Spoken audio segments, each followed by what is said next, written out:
Good morning students. आज हम कक्षा 7 की पाठ्यपुस्तक वसन भाग 2 से मिठाई वाला कहानी का चौथा हिस्सा पढ़ेंगे। पिछले वीडियो में हमने देखा कि मुरली वाला नगर भर में मुरलियाँ बेचने के लिए आता है। आइए देखें कि मुरली वाले के बारे में लेखक ने और क्या बताया है। विजय बाबू भीतर बाहर दोनों रूपों में मुस्कुरा दिए। मन ही मन कहने लगे, कैसा है, देता तो सबको इसी भाव से है, पर मुझ पर उल्टा एहसान लाद रहा है। फिर बोले, तुम लोगों की झूठ बोलने की आदत होती है। देते होंगे सभी को 2-2 पैसे में, पर एहसान का बोझा मेरे ही ऊपर लाद रहे हो। मुरली वाले की बात सुनकर विजय बाबू भीतर और बाहर मतलब अंदर और बाहर दोनों रूपों में मुस्कुरा दिए और मन ही मन कहने लगे कि कैसा है ये, तो देता तो सबको इसी भाव से है, पर मुझ पर उल्टा एहसान लाद रहा है। फिर वो मुरली वाले को ही बोलते हैं कि तुम लोगों की झूठ बोलने की आदत होती है। देते होंगे सभी को 2-2 पैसे में, पर एहसान का बोझा मेरे ही सर पर लाद रहे हो। मुरली वाला एकदम अप्रतिभ हो उठा। बोला, आपको क्या पता बाबूजी कि इनकी असली लागत क्या है। यह तो ग्राहकों का दस्तूर होता है कि दुकानदार चाहे हानि उठाकर चीज क्यों न बेचे, पर ग्राहक यही समझते हैं दुकानदार मुझे लूट रहा है। आप भला काहे को विश्वास करेंगे। लेकिन सच पूछिए तो बाबूजी असली दाम 2 ही पैसा है।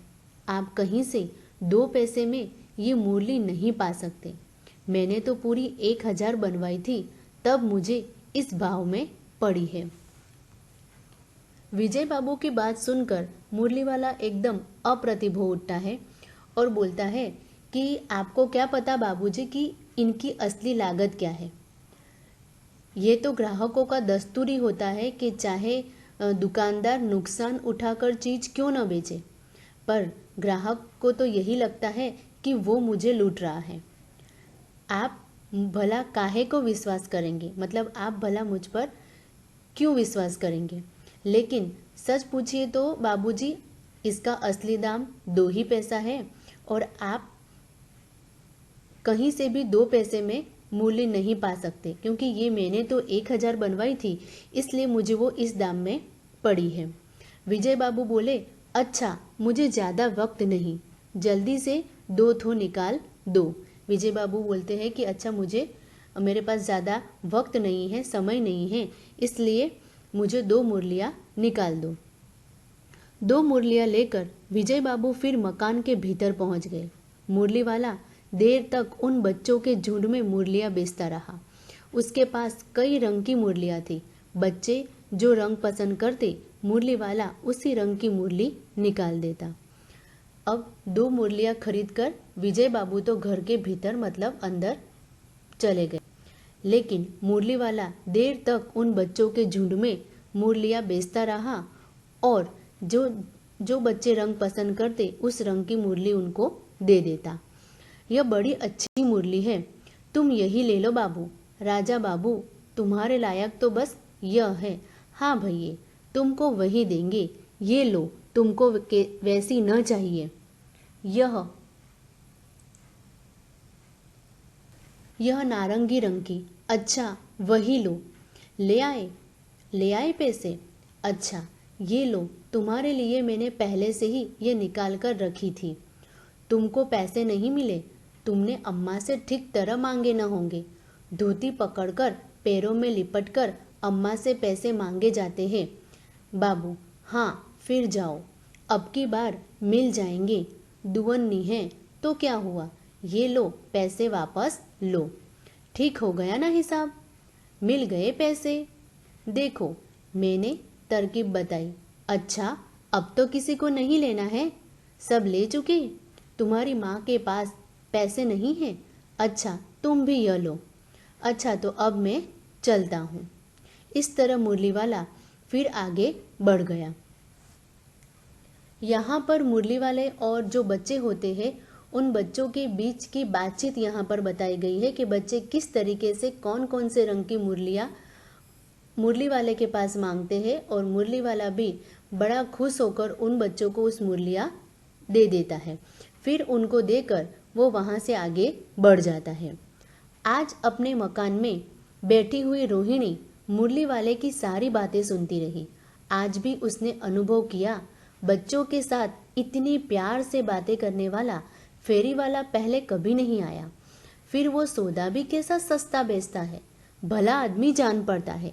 समय की बात है जो बेचारा इस तरह मारा मारा फिरता है। पेट जो न कराए सो थोड़ा। आज अपने मकान में बैठी हुई रोहिणी मुरली वाले की सारी बातें सुनती रही। आज उसने ये अनुभव किया कि बच्चों के साथ ये फेरी वाला कितनी प्यार से बातें करता है। फिर वो सौदा भी मतलब देता भी है कितने सस्ते में, भला आदमी जान पड़ता है। समय की बात है जो बेचारा इस तरह मारा मारा फिरता है। पेट जो न कराए सो थोड़ा। इसी समय मुरली वाले का क्षीण स्वर दूसरी निकट की गली में सुनाई पड़ा, बच्चों को बहलाने वाला मुरलिया वाला। इसी समय मुरली वाले का स्वर मतलब आवाज निकट यानी पास की दूसरी गली में सुनाई पड़ता है कि बच्चों को बहलाने वाला मुरलिया वाला। रोहिणी इसे सुनकर मन ही मन कहने लगी, और स्वर कैसा मीठा है इसका। बहुत दिनों तक रोहिणी को मुरली वाले का वह मीठा स्वर और उसकी बच्चों के प्रति वे स्नेहसिक्त बातें याद आती रही। महीने के महीने आए और चले गए, फिर मुरली वाला न आया। धीरे धीरे उसकी स्मृति भी क्षीण हो गई। रोहिणी इसे सुनकर मन ही मन कहने लगी, उसकी आवाज़ सुनकर मन ही मन कहने लगी कि उसका स्वर मतलब उसकी आवाज़ कितनी मीठी है। बहुत दिनों तक रोहिणी को मुरली वाले का वह मीठा स्वर और उसके बच्चों के प्रति वे स्नेहसिक्त बातें, स्नेहसिक्त मतलब प्रेम से भरी हुई वो बातें याद आती रही। महीने के महीने आए और चले गए, फिर मुरली वाला न आया और धीरे धीरे उसकी जो स्मृति थी मतलब उसकी तो यादें थी वो भी धीरे धीरे धुंधली होती गई। इस बात को 8 महीने बीत गए। सर्दी के दिन थे। रोहिणी स्नान करके मकान की छत पर चढ़कर आजानुलंबित केस राशि सुखा रही थी। इस समय नीचे की गली में सुनाई पड़ा, बच्चों को बहलाने वाला मिठाई वाला। यानी कि इस बात को, मुरली वाले की बात को 8 महीने बीत गए। सर्दी के दिन थे। रोहिणी स्नान करके मकान की छत पर अपने बाल सुखा रही थी। इसी समय उसे गली में एक और स्वर सुनाई दिया, बच्चों को बहलाने वाला मिठाई वाला। बस बच्चों, आज के वीडियो में हम इतना ही देखेंगे। पार्ट के आगे का हिस्सा हम नेक्स्ट वीडियो में देखेंगे। अगर इस पार्ट से संबंधित आपको कोई भी डाउट हो तो आप कमेंट बॉक्स में लिख सकते हो। Thank you.